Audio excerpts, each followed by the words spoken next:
கட்டுடல் சுமந்த மகள் முன்னே செல்ல கைதொட்டு தலைவன் அவள் பின்னே செல்ல காலத்தை நில்லென்று சொன்ன மாயம் என்ன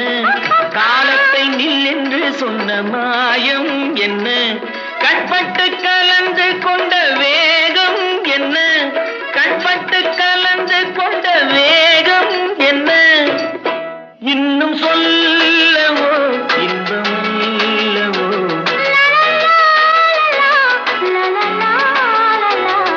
வெள்ளிக்கிண்ணந்தா தங்க கைகளில் முத்து புன்னகை அந்த கண்களில் வைரச்சீலை